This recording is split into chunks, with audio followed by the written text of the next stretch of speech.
ghosts, UFOs, monsters, Mothman, Chupacabra, the Mandela effect.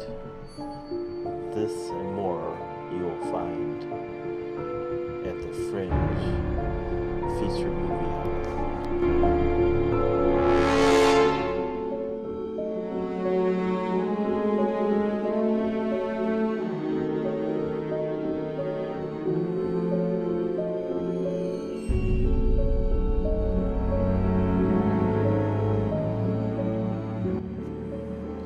All this and more at the Fringe feature movie hour. I will try to scare the pants off of you. Enjoy. Good night.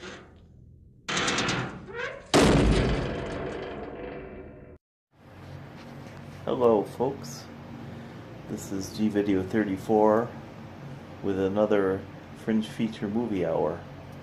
Tonight we're showcasing the Merlin project, also known as Time Tracks, and the person who runs it is Paul Guercio, I believe is how you pronounce it, and he also got a physicist too that runs it, but I can't remember his name right now.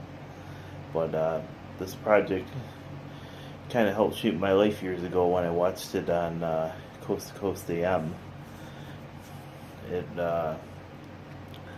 They track current events, and you can even track your own personal life, which is more important to me than the current events. But Paul and company, I can't remember the other guy's name. Like I said, I apologize. I should have studied it more. But they track the events of politics and natural disasters, and they predict when they feel something is going to happen or something that could happen. Like their current yearly prediction this year was they believed that Bernie Sanders would have became president if the Democrats didn't screw around with his campaigning and stuff. I mean, they totally sabotaged him, unfortunately. I have no proof of this myself, but that's what the word on the street is. And they predicted that he had the best chance of becoming president. Maybe that's why they did it. Maybe they had inside baseball. I mean, these people always seem to have the inside scoop of all the knowledge, so maybe they knew that he was going to become president and make some kind of positive change in the world, so they had to put an end to that. God forbid anything positive happen in America, a volcano would erupt or something if, he had something positive coming on.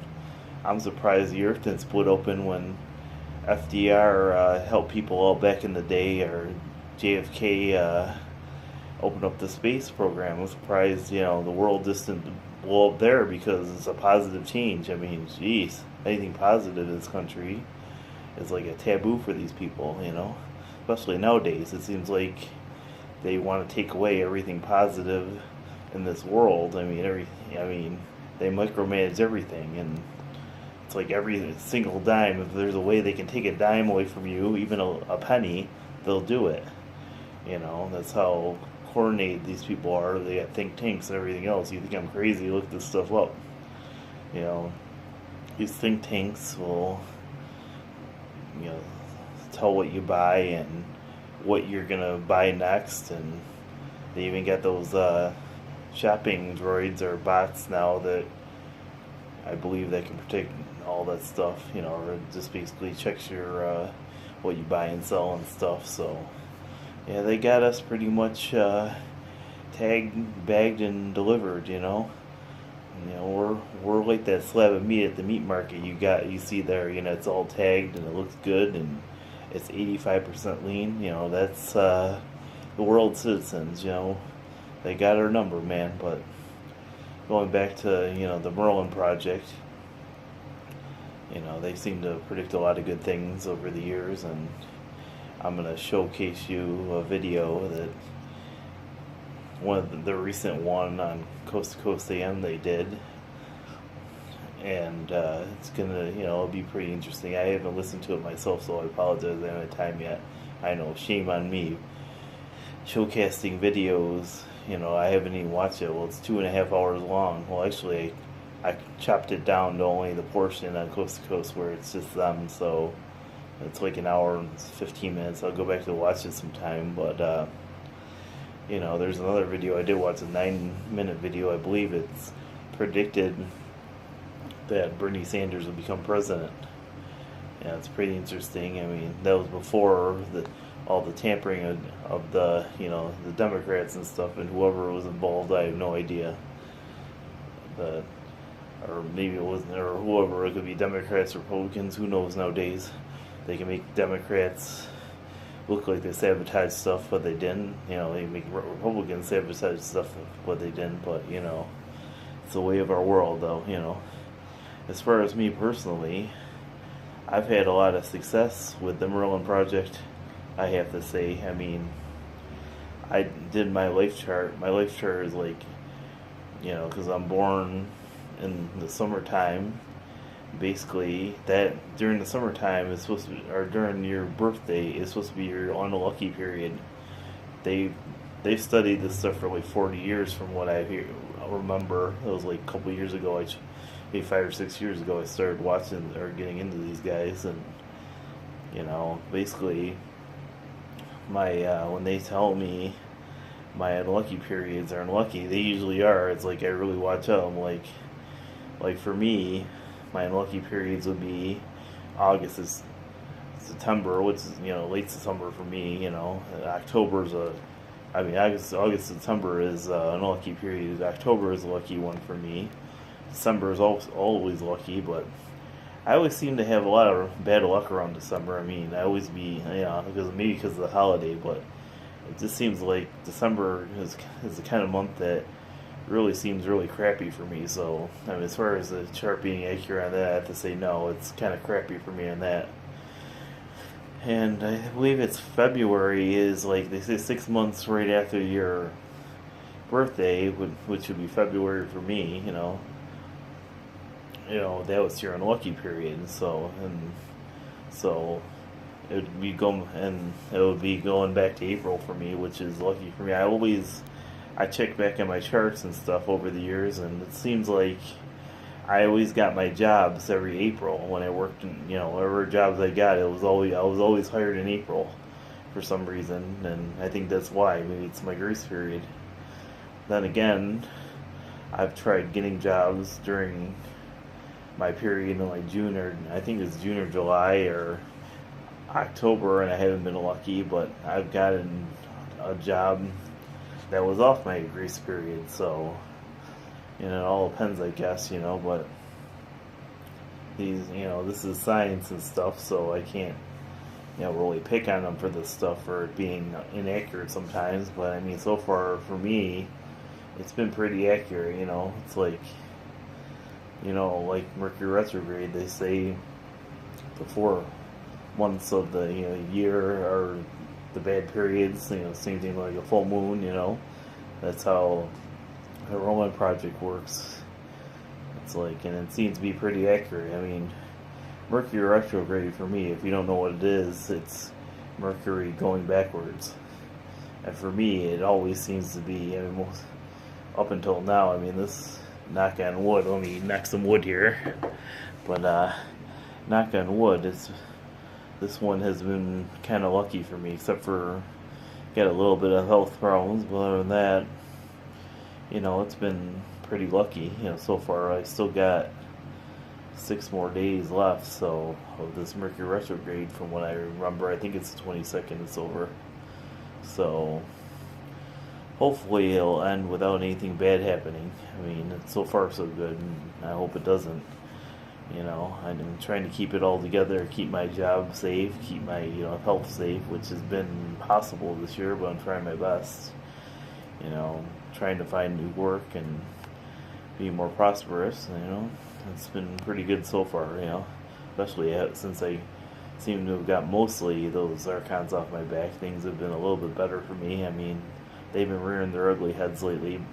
I'll be honest with you. It's like once in a while they'll affect me and, try to make me look like a jackass. It happens all the time, but I've been trying to fight them off. It's not easy, but especially when your bloodline and your family has been entangled with these bastards for like hundreds of years, it's going to be really hard for me, but that's the way of the world. I'm just going to have to try to pick up these 40 years of, basically of bullshit and being under the influence of these bastards. I'm going to try to make a better life now and try to make my life better, and hopefully my life being better will make the world a better place. That's what I like to do. I mean, I like to make the world a better place as much as I like to make my life. I mean, I walk by every day, I see all this carnage in the world. I see people suffering. It's like I can't do a damn thing about it, and it's, from what I hear, it's a status quo, of basically, from what I hear, it's supposed to be like this. They made it this way, and if you try to make things better, they'll find a way to stop you. If you try to feed the poor, try to feed Africa, Africa hasn't been fed, and I've been on this earth 40 years, and they've been bitching about it for the last, probably before I was born, about Africa being fed, and they haven't done a goddamn thing about it. Same thing with war on drugs. They haven't done a damn thing about drugs. I mean, they just like to bitch about everything. They like to show you disgusting videos of people smoking and showing the insides of their bodies and how horrible it is. But things that matter, they don't give a shit about. They just, whatever matters to them, they'll show it on TV and do the walk of shame with it, But sorry for the tangent, but I hope you enjoy this Merlin project and their great work of science that they created over the 40 years. I'm going pretty light this week for the last couple of weeks. Believe me, I'll hit you hard on Halloween. It's September. I mean, it's not Halloween yet, so you just wait till October. We'll get into the ghosties, maybe the Mothman. If I can get off my lazy ass, I'm going to try to get some real guests, and talk to people. I've been forgetting, or I've been motivated about talking to people in the paranormal field or the Fringe field about, being on the show or whatever. So hopefully I get some motivation that I can do that, and I'll get a few guests besides you guys seeing my ugly face every Saturday. So hopefully, but for now I'm going to go easy. And I guess the only real horror story is if you're unlucky that unfortunate day where your friend, relative, or yourself happens to be trapped on their birthday, which we had a friend in the family and he just had a birthday, and unfortunately the Merlin project got to him and took him out on his birthday. So they say be extra careful. The Merlin project people, I should call them time tracks, people running the Merlin project, they say to basically hanker down when it's your bad periods, especially around your birthday. You try to lay low, keep your head down, That's what I try to do. It's like when I know it's my birthday, I just totally shut down. And I know I'm in for the next August and December. I know it's going to be a son of a bitch, so I just keep my head down and just keep on going. So, because until I get to October, that's what I'm trying to get to, when things will be a little bit better and we'll get out of these full moons, Mercury retrogrades, and everything else. But enjoy this episode, and you guys have a wonderful Saturday, and God willing, I'll be safe and healthy, and I'll see you next Saturday, folks. Good night, everybody. See you for now. One more thing, if you've seen, go sports. Well, I'll tell you a little backstory before I leave. I know this is annoying, but I'm a Bills fan, as some of you may know, and Me and my brother were watching football one day. I'll make it real fast. And we noticed, the game was televised in England, and we noticed that all these English people had different teams on, like the Jets, the Patriots, and I'm like saying to my brother, "What the hell is going on here? Why they wearing all different sports jersey?" And he's, I don't know. He's like, "Go sports." So that's our joke. We say, "Go sports" for the football, So have a happy Sunday and go sports. And for me, it's go Bills. So go sports. See you later. Take it easy and enjoy the show. Good night. Say good night, Ted. Okay, I won't use Ted's voice. He says goodbye, See ya. So long. Good night. Merlin Project have to say about the presidential election. Paul Guercio, our special guest from the Merlin Project, and we're going to talk about the presidential election and then some other fun things next on Coast to Coast AM. Well, one of our dear friends, Paul Guercio, nationally respected futurist, longtime student of traditional and esoteric predictive systems, together with George Hart. They run the Merlin Project, tracking trends for current events, prominent business people, politicians, celebrities, you name it. They have the Coast AM. Well, one of our dear friends, Paul Guercio, nationally respected futurist, longtime student of traditional and esoteric predictive systems, together with George Hart. They run the Merlin Project, tracking trends for current events, prominent business people, politicians, celebrities, you name it. They have done it. And Paul, thanks for joining us tonight. George, I'm looking forward to this. Very timely to have you on. My God, things are happening. I'm being told that there's a bunch of angry people on there who said, "You said it was going to be Bernie." Well, let's talk about the past. But first of all, give us a quick overview. Again, the millions of new people who pop in all the time. Tell us about the Merlin Project. Well, the Merlin Project essentially is George Hart's answer to my theoretical practice that went on for about 25 years of using time cycles to predict events, figuring that there's a repetition to events. Events don't just happen coincidentally; they happen in a fairly orderly fashion, and they happen every so many years. There's a repetition, and I had been using a manual system that worked along those lines. And George heard me on a radio show up here in Boston in the late '80s, and called up to check it out, see what I was up to, and we got together, and over 3 or 4, actually it was longer than that, it was probably more like half a dozen, fairly long conversations that were originally designed to be appointments. He was coming in to see me to see what I did in practice with this, but we got off on discussing how time works. And at the end of about maybe half a dozen sessions, he said to me, he said, I have some SDI guys, some Star Wars people from Reagan's Star Wars project back in the 80s, with time on their hands and some supercomputers that are just sort of sitting around. They don't want to let these guys go because they had trouble finding them.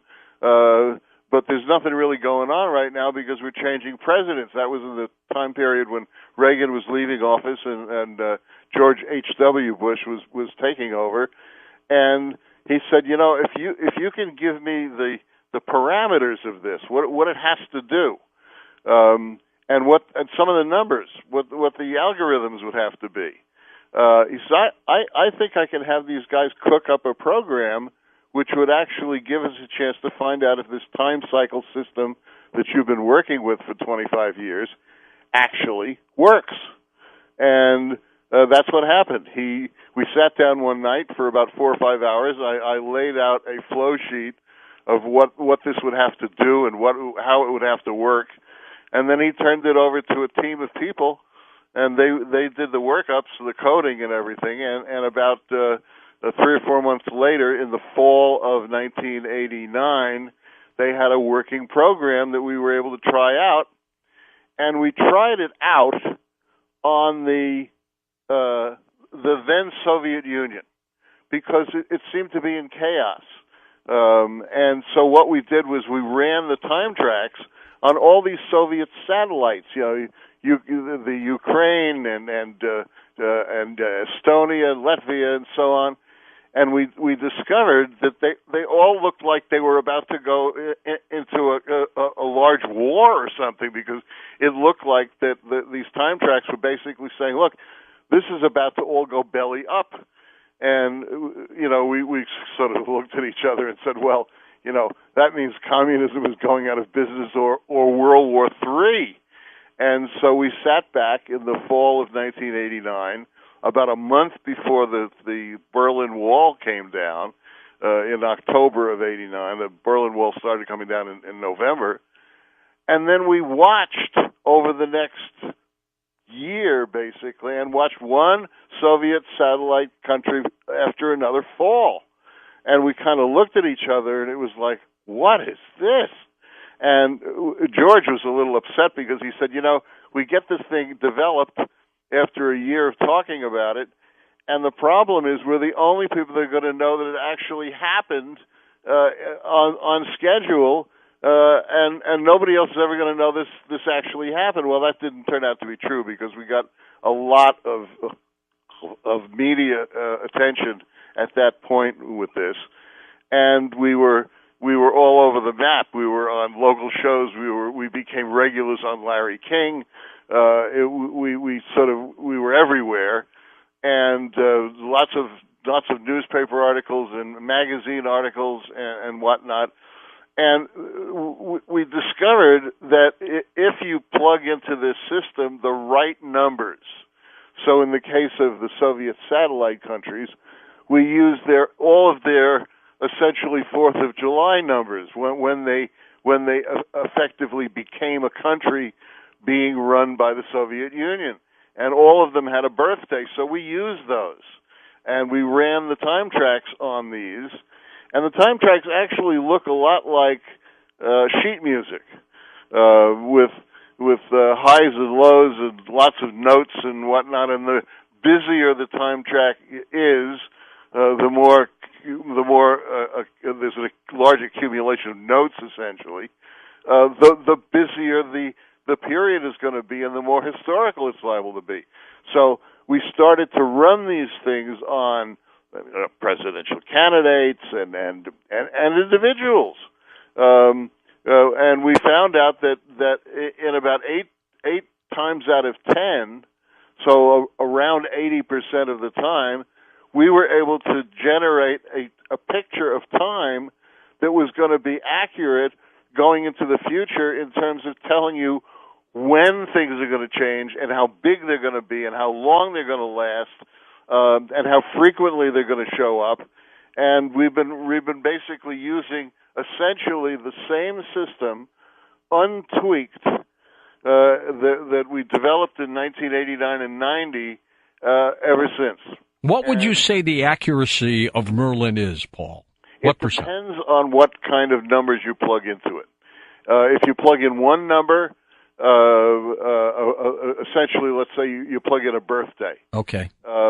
You're going to get a certain amount of information. If you add to that other dates that would be part of the confluence of that. So, in other words, if you're looking at an individual, you might want to know if they got married and when they got married, and what the birthday was of the person they got married to, and when that all occurred, and when they started their current job, and so on. If you have a series of dates related to that individual that are accurate to the date in which it occurred, so the starting moment of each one of those events, the more of those that you plug into the system, the more accurate it becomes. And we found out over now almost 30 years of doing this, that if you have what George calls triangulation, if you have, say, 4 or 5, maybe 6 dates that are critical to that individual, because you see, one of the things that we found out about dates is that it's what separates each of us out from everyone else. You're not going to have the same important dates in your life. Even someone born on the same day you were they're not going to have the same important dates. So the more of those important dates that you have that represent starting moments in that person's life, the more accurate the time track becomes. Okay. Now, back in March, you and George Hart were on the program with me. We talked about the major candidates. I want to do a quick review with you because I don't think you specifically said Bernie is going to get it. You just talked about his time track and that it was very popular, which he is. But let me go through it, and then you kind of steer us a little bit here. So you talked about there would be prominence and significant activity for Bernie between now and 2020, but I don't think you used the words he was going to get the nomination. Well, you kind of get pushed when you're doing this. And we could easily have said, yeah, we think he's going to get the nomination. We also thought that Donald Trump was going to get the nomination and that Hillary was going to be forced out of the picture for one reason or another. And for all intents and purposes, it virtually came down to that. Right. The fact that we now know that Bernie's campaign was sabotaged by the DNC certainly suggests that if everything had been done on the up and up, we might very well be seeing Donald Trump versus Bernie Sanders in the final analysis. That's true. Yes, and this is one of the things that listeners and clients, for that matter, don't understand.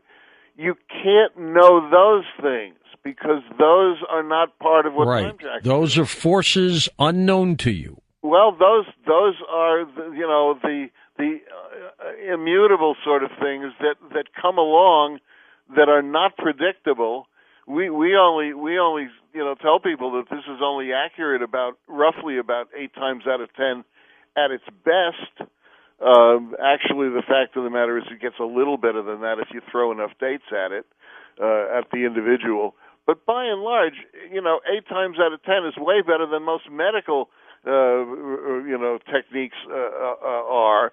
And so consequently, eight times out of 10, if that's what your betting is, you can make a lot of money with 8 times out of 10. What we don't say is that you can predict exact events. So we don't say, here's exactly what's going to happen. What we do say is we can probably eliminate those people who are not going to be in the final analysis as candidates in the case of presidential nominations. And we were right. We eliminated everybody except Hillary and Donald and Bernie, and who else was there? That was about it. There weren't many left at that time. There was Cruz. I think Cruz was in at the time. With a cast of characters as large as there was, George figured out that at a minimum, we had one chance in 750 of coming up with those numbers. Now, do you rerun the time tracks, or are they what they are? So they are what they are. So what we can do is the more additional dates that are critical dates that represent starting events in someone's life. Say, for instance, they had a terrible car accident, or their parents did when they were 5, and they lost both parents. That date is going to be very critical because, for all intents and purposes, their life started over again. And so if you factor in a date like that, you're going to get additional information. You're going to fine-tune predictions later in their life because of that. If you don't know that happened, then you have no ability to add that in. But if you do have details of events in their life along the way, and you can isolate those down to the day in which they occurred, which is, I'll tell you something, when I get clients, especially from Coast, one of the hardest jobs is getting them to come up with a minimum of, let's say, half a dozen critical dates in their life that are accurate. Yeah, that's not easy. They don't know what it was. No. Their attitude is, well, all those things happened and they're not important anymore. and they don't understand that the past is where you find the future. Everybody gets the birth date, and after that, that's about it. That's about it. And I have had people who scheduled an appointment go hunting up for dates that may have taken them 6 months to a year to track down. Right. Because they had to go to hospitals, they had to go to police departments, okay, to come up with the exact date that certain stuff happened. Because if I have the wrong date, it's gonna add in misinformation that's gonna make future forecasting less possible. So a missed date is worse than no date, because no date, at least I'm not going to be thrown off. Okay, but if I have a wrong date, it may affect the end picture of things sufficiently that it will make the forecasting almost impossible. So I'm looking at the time tracks that you gave us in March with Donald and Hillary. Right. And as a matter of fact, I've got Bernie too.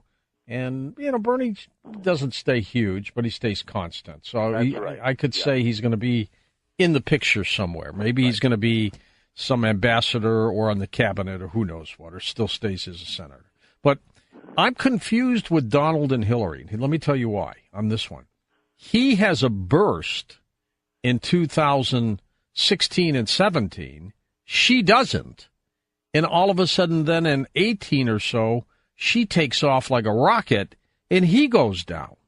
Now I'm confused. Well, what I thought was going to happen there was that Bernie was going to get the nomination, and he would have been fighting Trump, and Hillary would have gone on to something else, and the something else would have kicked in about a year and a half or so after the 2016 election. I'm going to say, based on what I'm looking at, this is me now. This is not favoritism. This is just me reading the tracks. You got to qualify these things. I think Hillary's going to beat Trump, based on what I see. Well, okay. I would agree that that's probably the way it's going to go. Although I'm not entirely convinced that on Election Day, they're the people who are going to be running. Still, at this point, you can say that? Well, I can say that because, for one thing... Wow. Let me tell you why. And I'm not even sure that Bernie's completely out of the picture. Okay, what we found with this stuff is you make a call, and then you say, no, that can't be. Okay, because look at Bernie a year ago at 3%. Okay, I know, huge. Who thought that this was going to happen? Would somebody resign? Would one of the two major candidates resign? Suppose, for instance, Hillary got sick, or was diagnosed with something, or had something happen to Bill. He's been looking terrible recently. Yeah, he doesn't look good. He started looking terrible about a year ago, and it's been looking worse. And I'm not sure what that's all about, but there's something going on there. He does not look like a healthy man. So let's presume for a minute that and 3 months, which is what it is, unusually so. 3 months is an eternity in politics, and it's intense. Absolutely. And let's assume, for instance, that something in the Clinton Global Initiative money pot turns out to be a problem. All right. Or that Hillary actually was in collusion with the DNC and Debbie Wasserman Schultz and getting Bernie squeezed and trying to get Bernie, to burn Bernie. Okay, and had to withdraw because of that. Okay, who are they then going to pick? Who do they pick? How does that happen? I would think they'd pick Bernie because Bernie got all of those votes. Who would pick him? Well, I don't know how. See, we've never had this happen. No, before. this we haven't. We've had electoral changes in Congress. And we've had those things happen, but in this, I've never heard of a candidate. Well, one of the things about this race, and this is one of the things that people have to understand about what we're doing, to have come up with Bernie and Hillary and Trump out of that field was nothing short of remarkable. Okay, I mean, whoever thought that Jeb Bush, with $200 million up front, would never get out of single digits? He faded Whoever into the thought sunset. that? Nobody. Okay, nobody thought that.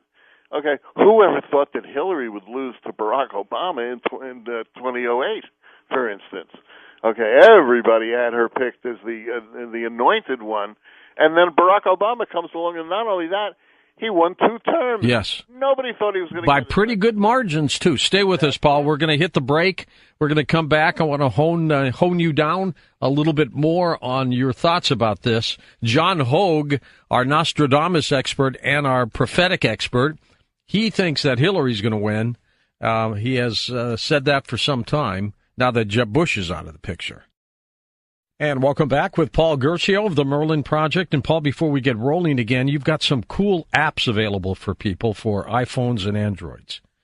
I do. We do. And it's if somebody could have told me almost 30 years ago when George and I hooked up and we started playing around with this, because it really was a research project, a sideline that got out of hand, that we were going to be able to produce the effect of this on a phone that you could carry in your pocket and you could run these things yourself, we would have both laughed. Yes. We said, no way. For one reason we wouldn't have wanted to do that is because you could have stolen the code. Okay, we would not have been. Storage was a big issue in those days. There's more firepower, Paul, in these phones, these smartphones, than they had up there on the moon. Yes. In fact, the Apollo 13. I remember them saying that when they came back here alive and well, that the amount of computing power that was capable at accessing that was no more than what we have in our current digital watches. Okay, the early computers were 20 megabytes. This was earlier than that. Yeah, and they had to, every time they wanted to do a maneuvering, they had to plug those numbers back into the computer because it couldn't hold them. Okay, and today that's a joke. Okay, we have the terabytes and all this other stuff. Now we can load. If we wanted to load in all of the time tracks from, let's say, 1900 to 2100, we could do it as a library. We could run 4 for each day over that entire 200 years and never give away the code, because all we're doing is creating library pages. And you'd get the same information because the time tracks are not being run in real time. They're just there as library pages. And you'd be able to pull up the one that you want for the particular day that you want and the time that you want and the time zone that you're in and all of those things. But there's enough storage today to do that. Back 20, 30 years ago, storage was a huge problem, and consequently there would have been no way to do that. So today, what we're doing with this is we're making it available so that you can actually run these time tracks in your hand on the phone. And some people have that. I'm not sure whether you've actually downloaded this. We've had a few discussions about that now and then. But if you did, let's say, for instance, that you went to lunch with someone who had a business project that they wanted to run past you. And they're giving you quite a sales job on this, and at the end of the lunch, they leave, and you're sitting there mulling over this thing. If you pulled out the phone and you plugged in the first date that you heard about it, if it wasn't that afternoon, and possibly the birthday of the person who gave you the presentation, you'd be able to see whether there's any point in getting involved in that. And you'd have one other advantage. You would know whether over the next, say, 7 to 10 years, that thing was going to, actually bear fruit, and at what point it would, and at what point you might want to go back and review it or look into it again, even if they didn't know that. And you'd have the opportunity to know where along the timeline this thing had a chance of actually blossoming. Okay, that's what we're talking about with this. It's a capability. I mean, the people who have this thing on their phone love it. Now, there's people who are lazy and don't want to do a little learning of how you operate it because it's not the most user-friendly thing ever available. But then considering what it's doing, there's no reason to understand why that wouldn't be the case. Okay, but if you have one of these, and we're talking about something that for less than $30 a year for a week's trial of 99 cents, you can get an idea of what this actually does, and you can go back into your history and see if it was able to capture events and dates that were important in your life that only you know about. So people say, "Well, you're just this is a numbers generator. You guys are inventing this." Okay, well, if you know that something enormously important happened when you were 14, go back and look at when you were 14. It will either capture that or it won't. And what you'll find is about 7.5 to 8 times out of 10, you will easily see the points along the way where those large changes came along. It's dramatic. You wouldn't necessarily have known what they were going to be, but you would have known when in time they were going to happen, how big they were going to be, how long they were going to last, what kind of an effect they were going to have over the next several years, and you'd be the only person who'd know that. Let's go back to the presidential election. Then you've got some other things for us, Paul. You always have secrets and surprises for us, don't you? Let's you and I make a prediction. You make yours, I'll make mine. But I think, based on what I see on the time tracks, merely that, I think Hillary is going to beat Donald Trump. Well, I would be inclined to agree with you, but for a slightly different reason. Because Hillary, when you add in Tim Kaine, that's right, and this hasn't. We don't have that in this one. This is from March. You don't have it yet available to your listeners, but it's available, and we've run it, and George hasn't added it. By the way, those of you who have smartphones of any kind, you can go to Instagram. The access code is TimeTracks, TimeTraks, and you can look at these time tracks on Instagram. Perfect. You can see what we were looking at. In terms of this presidential election, Tim Kaine does nothing for Hillary. He doesn't help her at all. Whereas, and doesn't hurt her. Actually, he does. Oh, he does. Yeah. All right. By not helping her, I guess. No, it's not an advantage. Mike Pence, on the other hand, gives an assist to Donald Trump. But what I went and did was looked at Paul Ryan's run, and on Instagram you can see it. If the Republicans were going to win this year, you'd see some real activity on Paul Ryan's run. It's not there. It's not there. Okay, so, and not only isn't it there this year, it isn't there in 2020 either.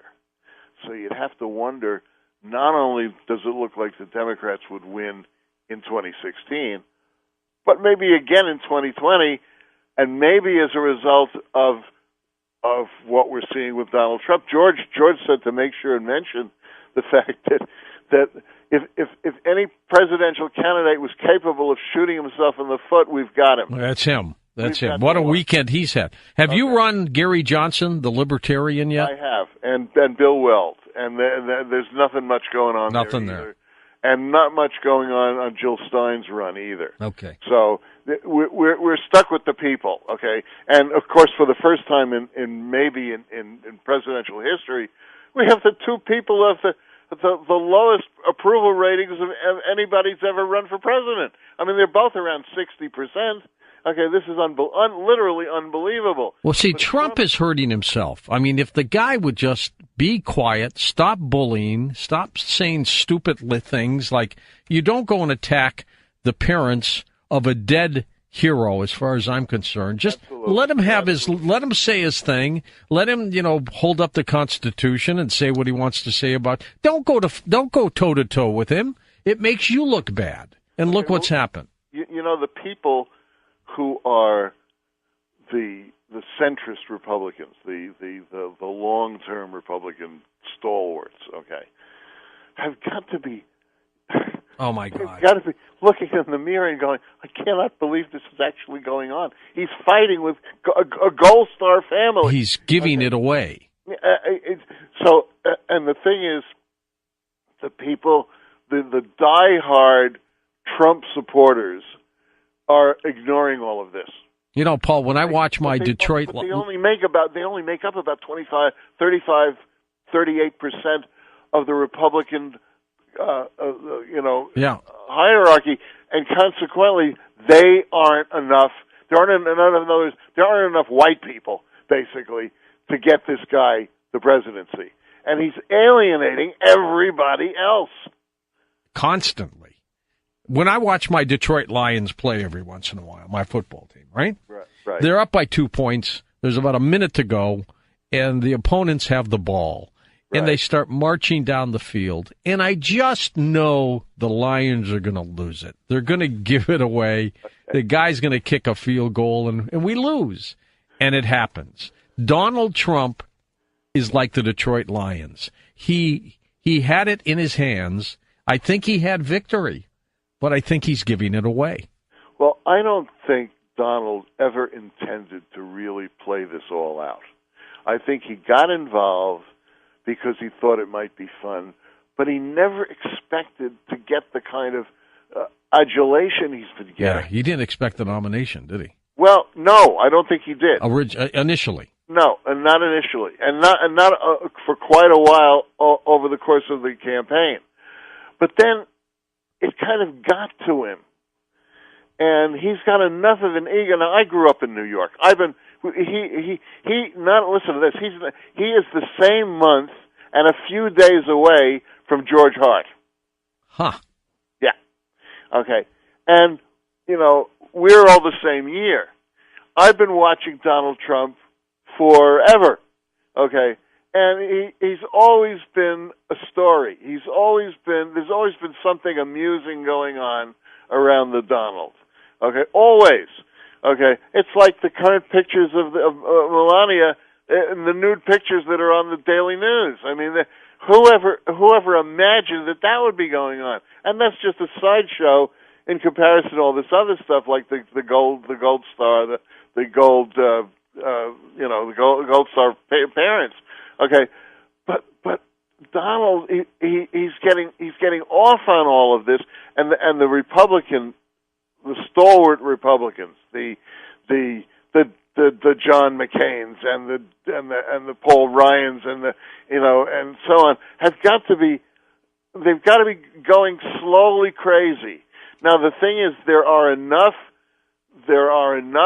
supporters in that 38th percentile or 40th percentile or something like that to show some real serious numbers, and he continues to show polling numbers that are showing him being competitive.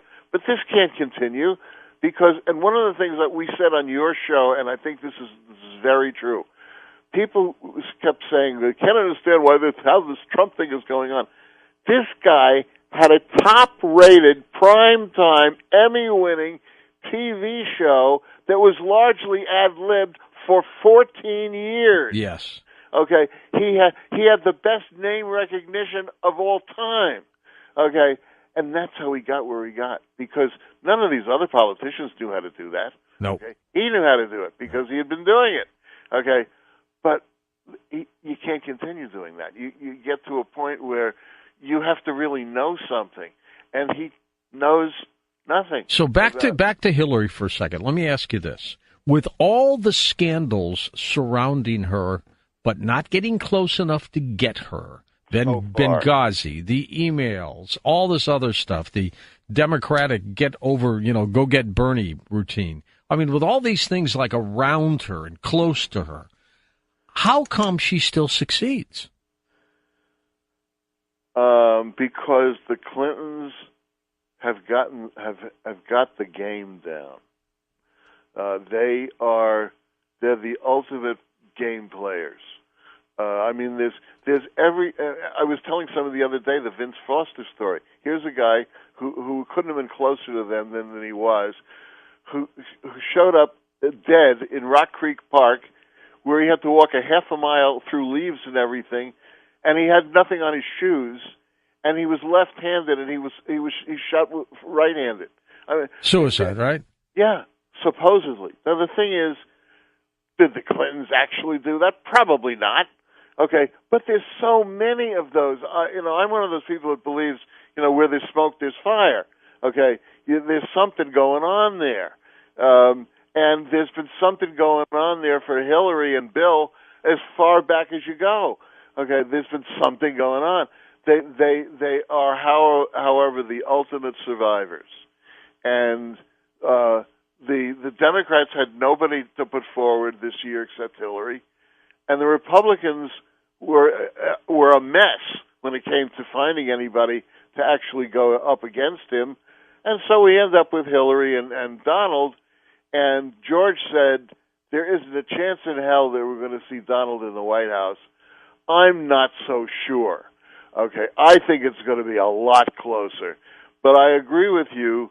If you look at Paul Ryan's run and you figure he's got to show activity going on, significant activity going on as Speaker of the House, there's nothing going on there, and so consequently, I would have to agree that you're right, that Hillary's going to win. But I don't think any of this is over yet. I think there's a couple of hiccups left to go. See, I find that to be fascinating. And I'm not sure. I'm not sure that I can tell you what they are. But it could be Hillary. Could be coming down with MS, or Bill could. But you think something big could happen? Yes, I do. And not to be surprised if it does. That's right. Could it be a terrorist attack that screws up things? Well, when you say screws up things, like delays the election? Possibly, but more likely affecting the election in terms of who gets elected. Yeah. And I wouldn't be at all surprised that was in their vest pocket. That's the kind of thing. I mean, we're seeing this go on every day practically, and luckily there haven't been all that many domestic events, but enough people dying. And while it's not true that crime is up and the country's falling apart, it's not true. Okay, crime was way down. Okay, down by 30-40% from what it was even at the beginning of Obama's. But people, Paul, I got to tell you, people have short memories. And Donald Trump, the Republicans had their convention. He had his pop. His numbers went up as everybody predicted. And I predicted, I said, Hillary's going to come right back because of the Democratic convention. Watch. And now she's up by a handful of points. I mean, people just don't have long-term memory when it comes to things. I think this is going to be one of those elections that goes right to November 8th. And like you said, anything could happen. Well, there's also something else. And this is something I've been telling people in politics that I know for years. And that is nobody who matters, who hasn't already made up their mind, pays any attention until the end of September. The end of September, maybe the middle of September. So when you got about 5 or 6 weeks left, that's when people start paying attention. So all the money and all the TV time and all of this nonsense that's going on doesn't add up to a row of beans, because this isn't affecting the core people that are going to be swayed by something at the end of the whole race. We're coming back, Paul Guercio, to take phone calls with you and talk about a few other time tracks on some other things next. Okay, final hour to go with Paul Guercio. We'll take your phone calls with him. We'll talk about a few other time tracks when we come back in a moment on Coast to Coast AM. Wanted to read a quick email from Jacqueline. It says, well, George, I read the sample of your book on my Kindle, that's Night Talk, and was able to get it from Amazon.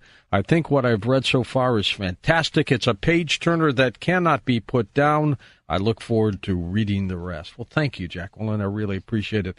Yep, it's out, Night Talk. It's an incredible story. It's a novel, and you can pick it up at bookstores or Amazon.com, and I hope you enjoy the read. Okay, welcome back to Coast. Paul Guercio with us. Paul, I went on to Instagram, and I've got a look at some of these tracks. I like the Instagram look. It's really something. You know what's interesting about it, George? When you look at the whole panoply of these things, your eye immediately jumps to certain ones because there's a lot of yellow. Okay, there's a lot of yellow showing up, and you could actually break these down and say, well, the ones that are the most yellow, and continuously across the whole page, there's where the activity is. That's somebody with his stuff going on. Okay, and on the other hand, the people where that's not the case, like Jeb Bush, for instance, or John Kasich, look at the two of them. Nothing. They almost look identical, and they're not going any. There's nothing going on. And of course there was nothing going on. So I mean, it's very easy to see where there was going to be activity and where there wasn't going to be activity, and then make a call. I keep hearing that there's the audience out there is all upset that we were wrong about Bernie. Yes, we were wrong about Bernie, partly because there was an attempt to divert the voting from Hillary. Okay, we didn't know that was going to go on. We had no idea. That's not something time tracks do, and we're not psychics. Okay, we're dealing with mathematics here. This is a mathematical system that basically eliminates, the vast majority of non-players and focuses in on those people who are going to be the players in a given situation. Okay, but shouldn't Merlin, though, see the event that, for example, if somebody here dies, I assume you're going to have a very thin time track. That's something that you can't control, but it has happened. So in this particular case with Bernie, why couldn't you see the tampering that they did to try to get him out? Because that's not what it does. Okay, that's what I would call extenuating circumstances. Okay, you can't see that. That's not part of the game. It would be nice if it was, because it would improve our batting average a little bit. But to have had 23 or 25 people running for president and eliminate everybody except 3 and have it be the right 3, how do you get better than that? That's good. But even looking at Bernie's time track, I wouldn't have, and I think I jumped in between you and George. I said I don't think Bernie's going to get the nomination. Remember that? Well, he's a 74-year-old man who's not even a Democrat, who's a socialist. Okay, there were all sorts of reasons why Bernie shouldn't have even gotten as far as he got. But when we looked at these things and we compared those people who we thought were going to be major players in this, Bernie ended up having the best time track of anybody except maybe, and you can look at these, Chris Christie and Carly Fiorina, and let's see, Lindsey Graham had a really good time track, and then on a slightly lower tier, a little bit lower tier, there was Marco Rubio, who had a reasonably good time track. But all of the people who were thought to be the front runners, the Jeb Bushes and clearly Merlin shows that they were going to amount to nothing. Exactly. Yeah. And so what we're really doing is we're comparing all of those one to the next and saying, well, this isn't going anywhere, and this isn't going anywhere, and this isn't going anywhere, and we're trying to figure out who is going someplace of in this case 23 or 24 players, and the people we picked out, two of them were the least likely people that were running, Donald Trump and Bernie Sanders. Looks like Vladimir Putin's career kind of takes a nosedive in about a year. That's right, about a year and a half. That's exactly right. Interesting take. Let's take some calls here for you, Paul, as they line up again. Steve, truck driving in Kansas City. Hey, Steve, thanks for calling. Go ahead. Hello, we the creatures of the night salute you, George. Thank you, Stephen. Actually, it's Keith, by the way. How did you become Steve? Because your call screener probably thought I said Steve. Oh, okay. Anyway, it happens once in a while. It happens to him. That's true.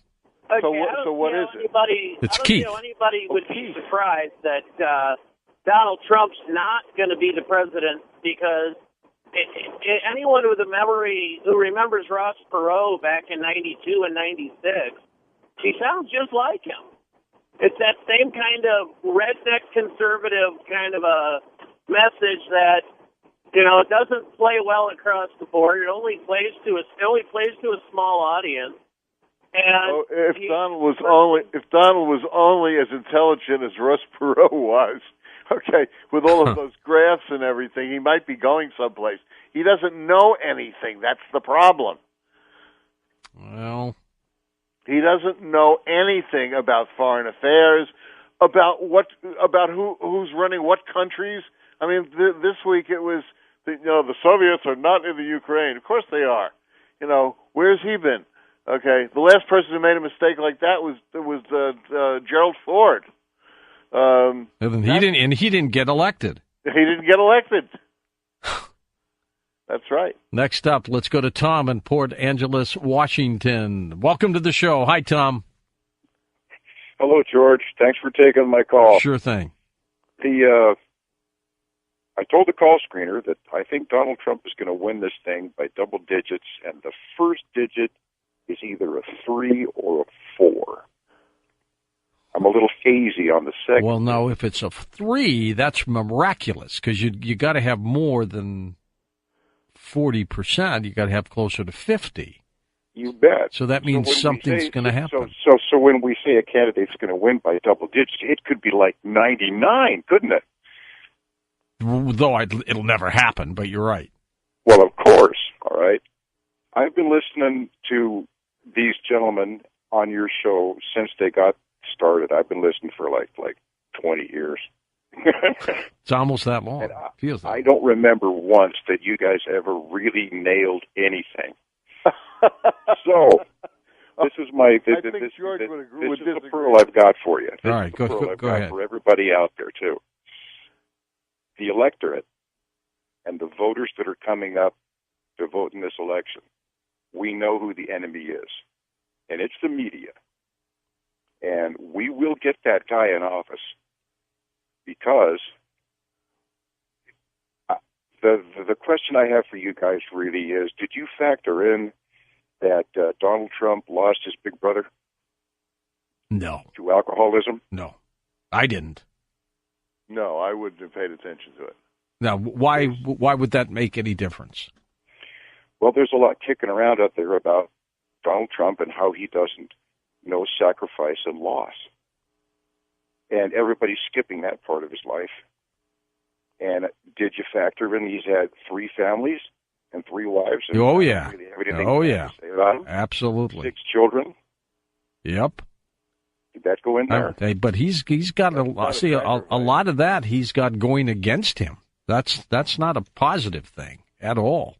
As a matter of fact, I think one of the reasons why wasn't Newt Gingrich married 3 times too? Yes, he was. So if he had picked Newt and between Donald, that would have been 6 different marriages. Yeah. That wouldn't have. Yeah, and Newt also left his wife, who was really sick at the time. The first one, I think.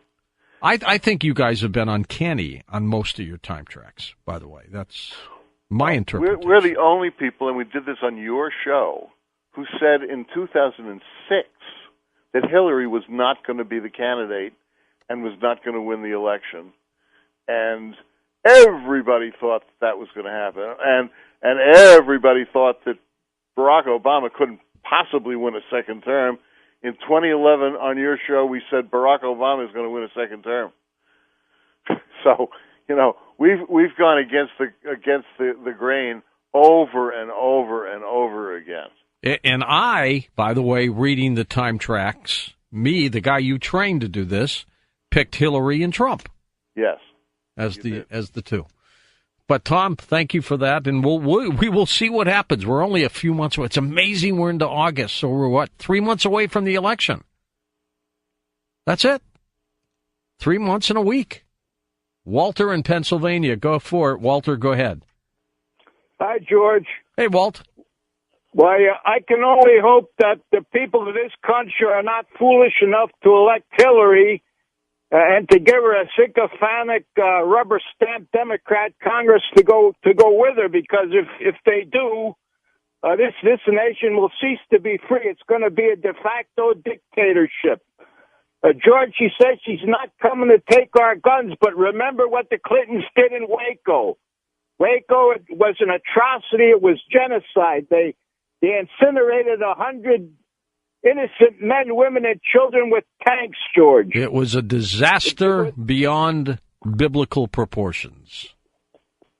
No matter what happens, no matter what people think, it was a disaster. Well, I think it's very healthy that if you have a Democrat or Republican president, you have an offsetting Congress. Paul, don't you think? I don't think a president should be rubber stamped with anything. No, I agree with that, but I think up to a point. I think the obstruction that was going on in the last Congress made it almost impossible to get a road fixed. This is very emotional, this election. No kidding. I agree with that. We have not talked about the protests and the demonstrators. When did they start popping up again? I honestly think that basically both conventions were very mild, in comparison to 68. Or even the primaries. Chicago. Even some of the primaries. Right, even some of the primaries. So I don't think that we saw anything that was predicted as far as the demonstrations were concerned. Look, if I were running Donald's campaign with him, I would sit him down and say, look, I know you think you're your own person and that nobody can tell you what to say or do, but you got to listen to me. You got to be quiet. You can't confront a family of a war hero. I think he only listens to his kids. Well, then they better start telling him. Really? He was trying to convince Melania, no, not Melania, Ivanka, to drop Chelsea Clinton as a friend. And she said, not a chance. Nick in Gainesville, Florida, east of the Rockies. Hi, Nick. Go ahead. Hey, how you doing, George? Good, Nick. They got a clown college in this town, but they should do a lot better. It's just a personal opinion. I am here in Gainesville, and I only have a birthday, but I'd like to know something about my time track. Well, we're not running them, but go ahead with the question. I'd like to hear it. Okay, well, that's good, too. I'm going to call in and do all that another time, and I'll call you on Tuesday and elaborate on what I'm going to say next, okay? Okay. I've been into a learning process of the things of the Spirit, and I have a word that I would like to speak about, and I don't know who's going to be president. But I got a message as far as I saw a graveyard on the internet in Google, and then I saw a statue, and then the word in between was there's going to be three men, spiritual men or men that are aware of the fullness of who they're supposed to be, whatever realm that works for whoever's religious or non-religious.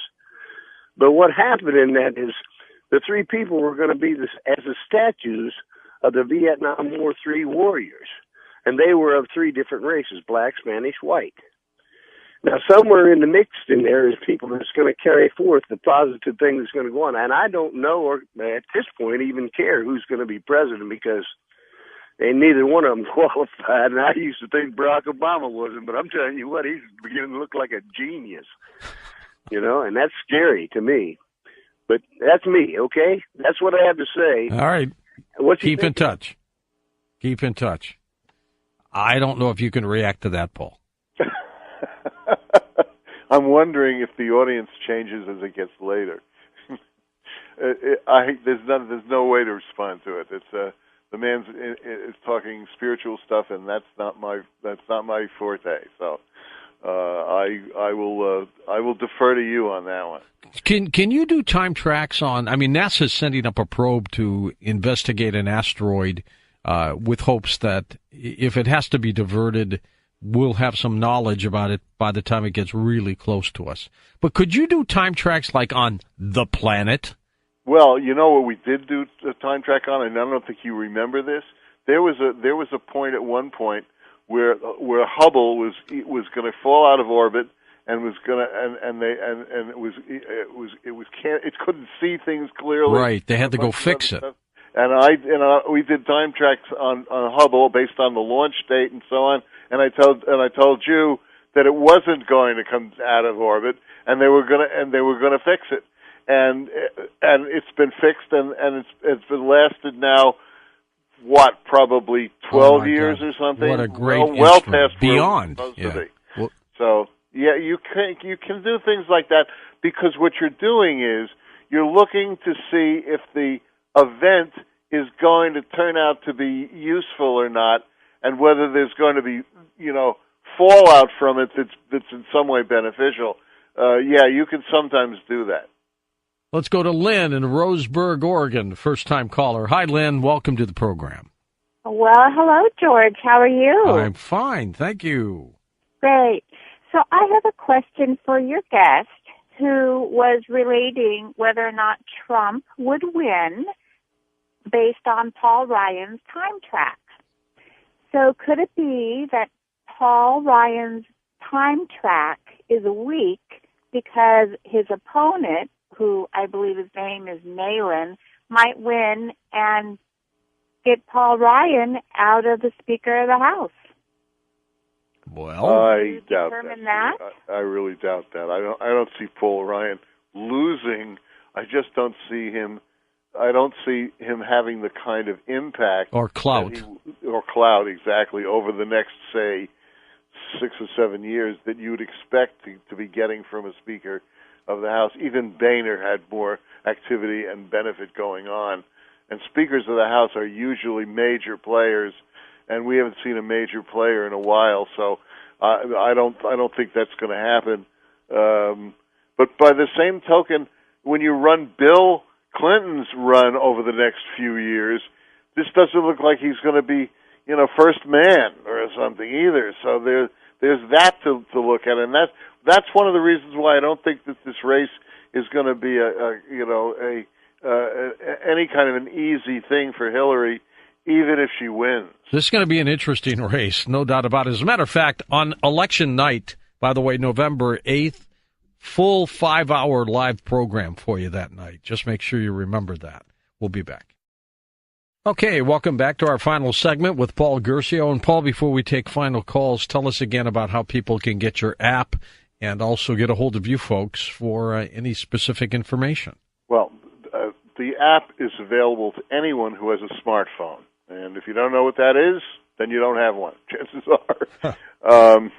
It's the Apple phone or the Android, which comes in a million different manufacturers. There's about 10 times as many Androids as there are Apples, even though Apple seems to be selling quite a few Apple phones.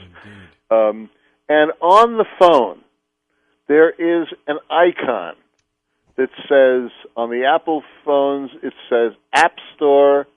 On the Androids, it says Google Play. You tap that. It will take you to the store that sells these apps. You sign up for it. It's a minimal cost. The app to try it out for a week is 99 cents.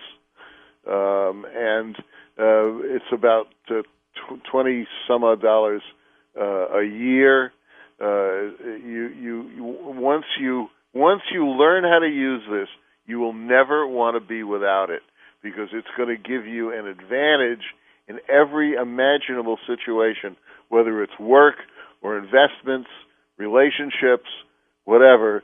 This will give you an advantage because you'll be the only person in that group who has any idea of what's up around the corner. So to get the app, go to the icon on your phone and tap that, and then go to the App Store or Google Play and download this thing. And there are instructions of how to use it on the app itself. So in other words, and I advise you to read them, because one of the things that people who get this thing and don't want to read the instructions, which unfortunately is an ever-increasing number of people these days. It's one of the reasons why when you buy a product, an appliance, there's always now a quick start guide, parentheses for lazy people who don't want to read the instructions. And we don't have a quick start guide on the app phones, so read the instructions, and if you have a question, there's a place on there to give us a shout, and we will get back to you about it. If you would like to get in touch with us, there's a 24-hour toll-free number. It's 1-866-298-7688. I'll give it to you again. It's 1-866-298-7688.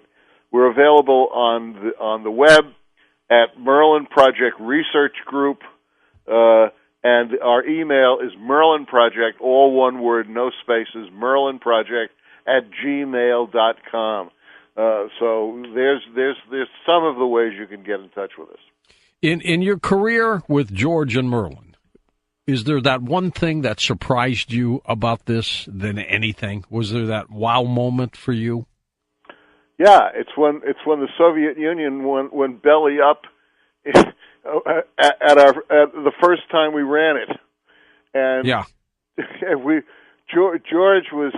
I think George was so surprised and disappointed because nobody else knew that this was going on except us. We got a lot of publicity afterwards, but again, it's like everything else, you know. You sure you said you did that. Yeah. One of the nice things about your show, George, and one of the reasons why we love to do it, is it's archived. That's right. Okay? It's and documented. All of that data is there, and we save it, and you guys save it, and so we can pull it up and say, here's what we said when we said it. And tonight we're getting a runaround about we said Bernie was going to win. No, we didn't. We said that Bernie had the best time track of anybody running, and that in the final analysis... And by the way, and I said he wasn't going to win. Yes, you did. Reading your time tracks. We were basing it strictly on what the time track said, and the next two time tracks, basically, that had the right kind of stuff going on, was Donald and Hillary, and then there was a few others, Chris Christie, who almost became Trump's vice president, and quite frankly, I think he would have been very much happier with that pick than with Mike Pence and Carly Fiorina and Lindsey Graham. Those were the top time tracks this year, and those were the people who looked the strongest, even during the debates and everything else. So we were right about all of that, and we were right about the finalists. So the fact that we didn't get Bernie, and I'll tell you something, if Hillary has to withdraw for some reason or other, and Bernie turns out to be the candidate, boy, are we going to have the last. Oh, my gosh, what a night that's going to be. Oh, would it be ever. All right, final calls here. Let us go to Carol in North Carolina to get this segment going. Hello, Carol. Hi, George. Hi, Paul. Thanks for calling. My son Paul and I will see you in Asheville, George, in a couple of weeks. Oh, great. You make sure you come up at the meet and greet, too, okay? Okay. I see a brain aneurysm associated with Hillary Clinton, and I see a time frame of 6 months. Wow. Now, I think the 6 months is after the election, but it could be before, which would mean, I guess, this month. The other thing that you haven't talked about is I cannot imagine that the black ops people who control this country and what goes on, I can't imagine them, and I know a couple of them, being happy with either one of the current candidates.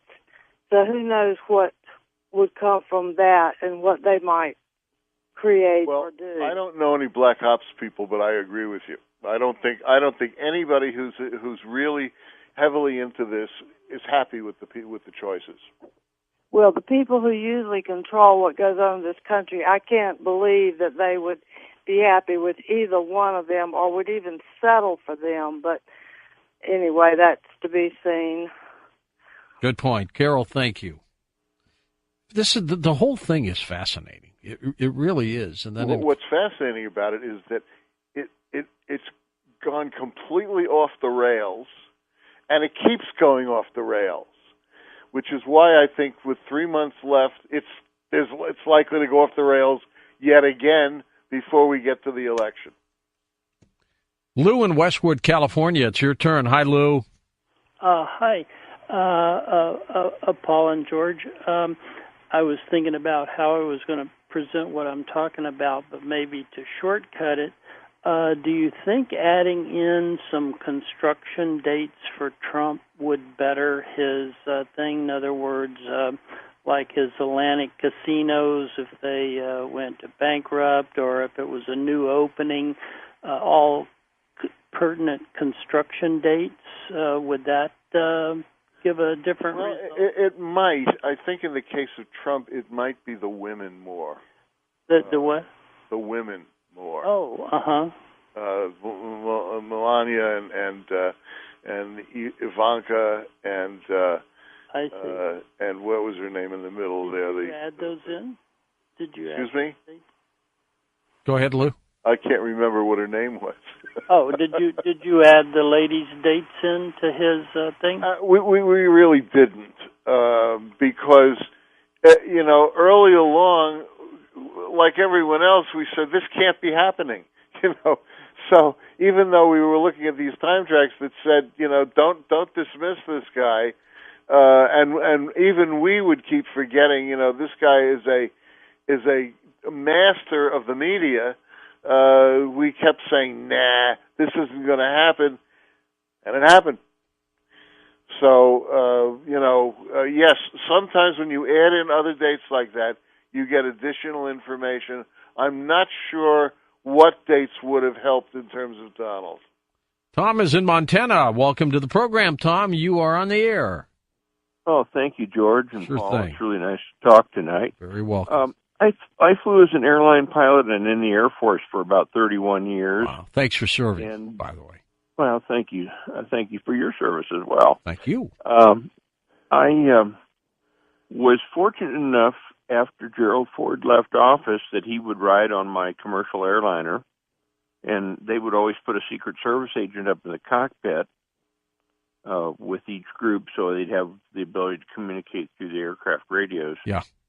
And they didn't mind if the crews asked questions, and we asked them about Hillary and Bill, and they were, you can read now what's in the book, and that's very toned down. Right. But one of the interesting things that both of the Secret Service people said, who were different guys in front of witnesses, was that Vince Foster was stabbed in the neck by Hillary Clinton and murdered.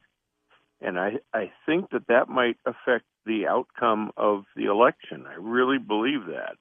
And then she called Bill and had him to Fort Marcy Park, and nobody found out. So wasn't he shot? I think he was shot. Yeah. By himself. So I don't think there was a knife involved in that at all. Yeah, and my problem with the Vince Foster thing is that he was shot. He was left-handed, and he was shot in his right hand. Did it? Hand. Yeah. Exactly. So, that and the no debris on his shoes after walking a half a mile in the woods. That's right. So, Tom, I don't think that's it at all. And again, nobody was ever convicted. It was considered a suicide, regardless of what you think happened. Yep. I don't think that's going to be an issue in this campaign at all. Joan in Long Island, New York, east of the Rockies. Hey, Joan, go ahead. Joanne. Hi, Joanne. We're on Long Island. Yeah, I'm right on the wire, so I'll try to be quick and polite and respectful. Of course. I disagree with your guest. It's okay. On the he said he didn't think he thought Trump didn't think he'd get nominated, and he's not serious. Well, here's why that's not true. Trump has told everyone the most important book in his life was Norman Vincent Peale's The Power of Positive Thinking. He gives it to everyone, and as his family, his children said, he actually expected to be nominated. He's in it to win. His children swear that he doesn't, his character, he doesn't start anything until he finishes it. I mean, he's in it to win, and he expected to be nominated. I think his favorite book was the Bible, followed by The Art of the Deal, actually. That's right. And Norman Vincent Peale, he gives it to everyone. It's his gift. So we're both right. And so I think it's very unfair for you to say that, and I think it's untrue. Well, here, the second thing I disagree is you say you're not a psychic, but you're using this computer to make predictions, which is the dictionary definition of a psychic, which is okay. No, it isn't. Forecasting the here he stock market is not psychic either. They use computers. We've had psychics on. Paul's not a psychic. Trust me. No, George is actually a better psychic than I am. You're a futurist. Well, yes, but I'm telling you, Dr. Hart is an intuitive guy who's picked up on some stuff that I swear to you didn't come off time tracks, and he doesn't admit to any of that. But you know, he's been remarkably accurate about certain kinds of things that are not things you could have picked up from a time track. So he's got some very intuitive abilities, but we're not psychic. That's not what we're doing. No, that is true. Paul, I'm almost out of time, a minute or so to go. Let's squeeze in maybe one more. John in California. Let's get you in here, John. Go ahead. Yeah. Well, I feel the whole thing's like WWF, like the old days with Hulk Hogan and Roddy Piper, and that's what Trump reminds me of. But I feel Trump has really helped Hillary, and that's what his goal is, by saying all these negative things, because he bought his nomination, and he stomped all the Republicans out, and he helped Jimmy Carter in the past. So he helped. Well, I thought that was true at the beginning too. I thought that Trump had a side deal with the Clintons. I really did. And the more I watched him, the more I thought otherwise. But I think that's partly because he really started to get into this. And as he got into it, if there was some sort of a deal, it fell through. There's something I just wanted to mention really quickly. 20 seconds, Paul. We're running out of time. The Zika virus, we on your show we said Ebola is not going anywhere, and it went nowhere. But Zika is going to be a problem. God, I hope you're wrong on that one. Paul, thanks for being on the program. Again, the website linked up at coasttocoastam.com. For Dan Galante, Tom Danheiser, Lisa Lyon, Lex Lonehood, Sean Ladesseur, Stephanie Smith, Chris Boros, and George Knapp, I'm George Norrie, somewhere out there on Coast to Coast AM. We'll see you on our next edition. Until then, be safe, everyone. Friends from the Merlin Project, Paul Guercio and Dr. George Hart will talk about what's happening in 2016, some incredible things ahead, and what's happening with the stock market and the economy. We'll take your calls at 877-4-ALLEN, 367-2526.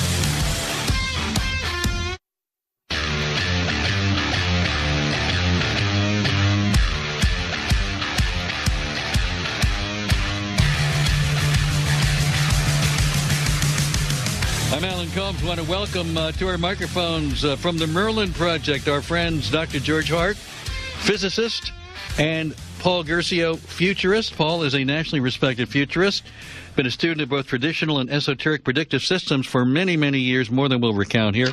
Dr. George Hart, an SDI Star Wars physicist specializing in the application of supercomputers to the mathematical modeling of systems exhibiting extremely complex behavior, and in fact, received the prestigious British Rank Prize a few years back for his work in laser technology, having invented the Excimer laser. We welcome you both back to the program. Once again, here it is 2016. Who thought we'd live this long? Dr. Hart, let's talk politics first, or where we expected to be in the beginning of 2016, the election year, or where we should be. What's going on? This has been a very unusual, to say the least, campaign. I think going back a year, you never would have expected that Donald Trump would be in the position that he's in, nor that Hillary Clinton would be quite in the position she's in, leading, dominating, but open to assault from many different directions. The time tracks that we use using Paul's system to look at the candidates told us in advance that there was no clear leader. Nobody had really good amounts of energy or momentum going into this campaign. So it's not a surprise. The leading candidate, according to Paul's system, was really expected to be Bernie Sanders, who has really been dogging Hillary, not making this the easy coronation I think she expected. Now, what about Hillary Clinton? Because Merlin, Paul, you've talked for years. You said it in 2008. You've said it again earlier in this cycle. You don't see Hillary as the person. Do you think she'll even get the nomination? Oh, by the way, Dr. Hart is being too humble.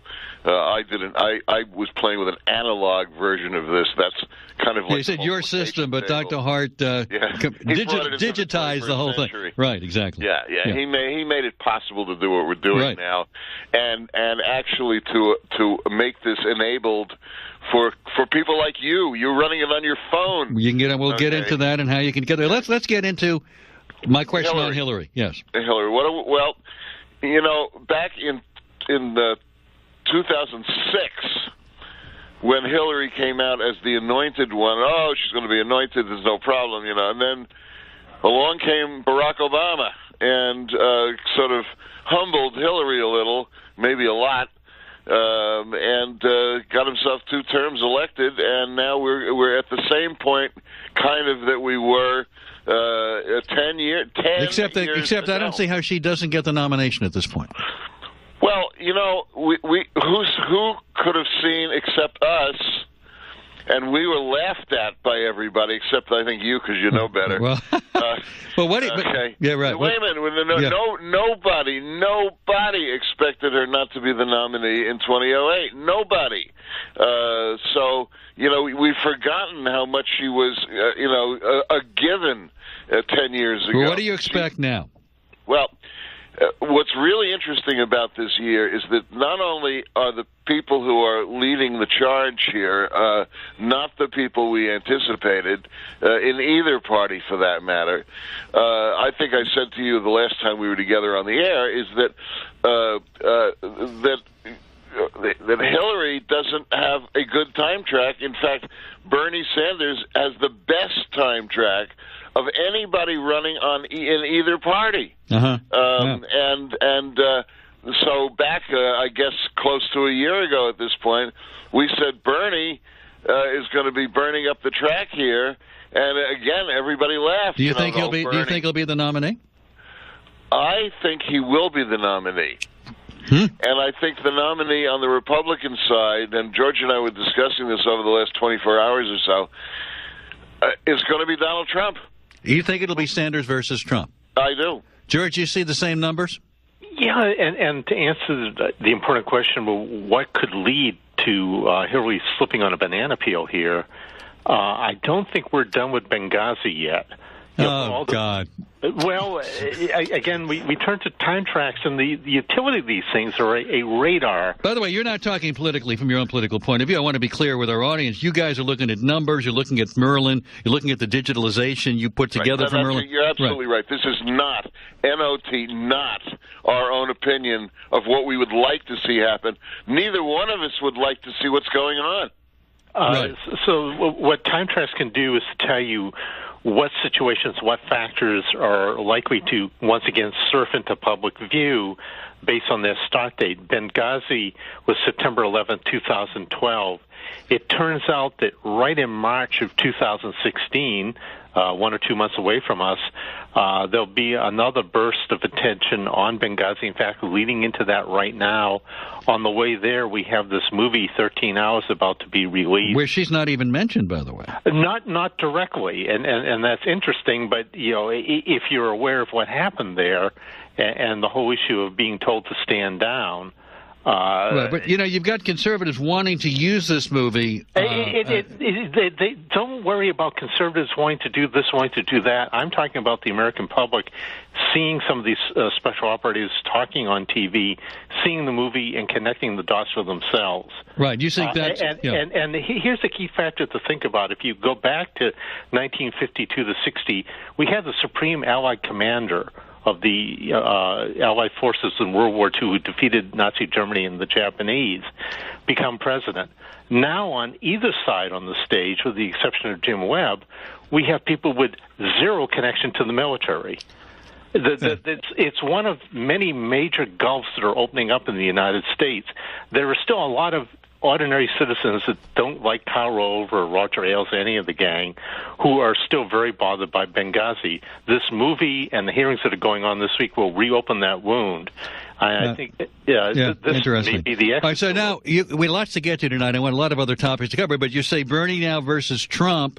Who wins that contest? Bernie. Bernie becomes the next president of the United States. I believe so. The United States elects a 70-something-year-old socialist as president. Well, after Barack Obama, anything's possible. Seriously. In the last debate, I think a lot of previous Trump supporters were dismayed by the deer in the headlights look Donald had on his face when he was asked about the nuclear triad of nuclear submarines, bombers, and ICBMs. He didn't seem to have any clue what the question was about.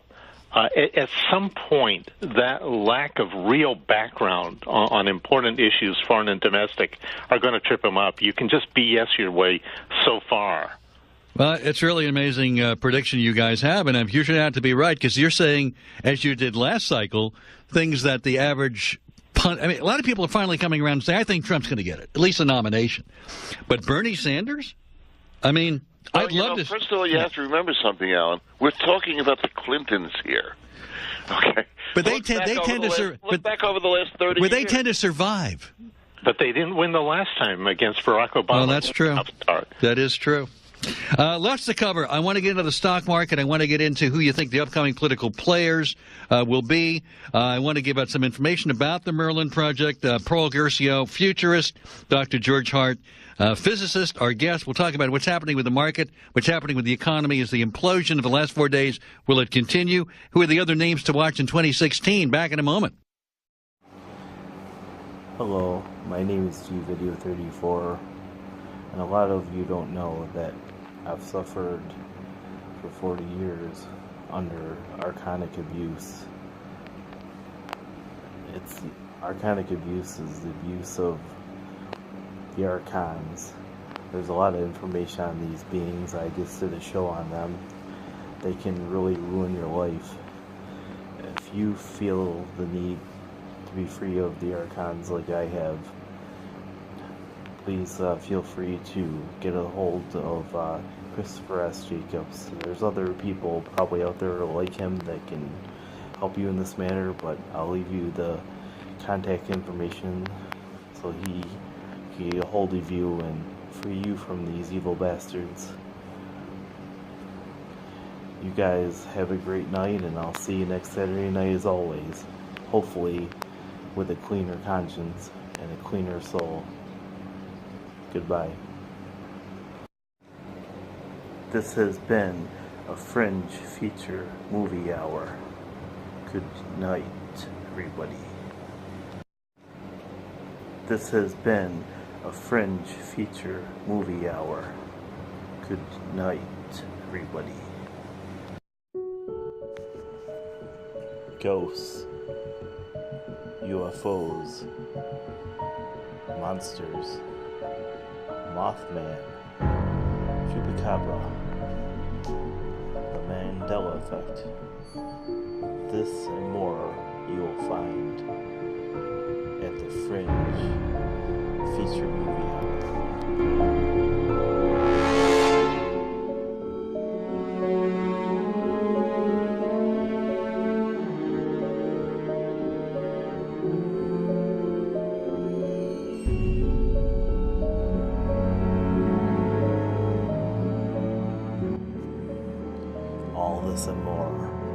Fringe feature movie hour.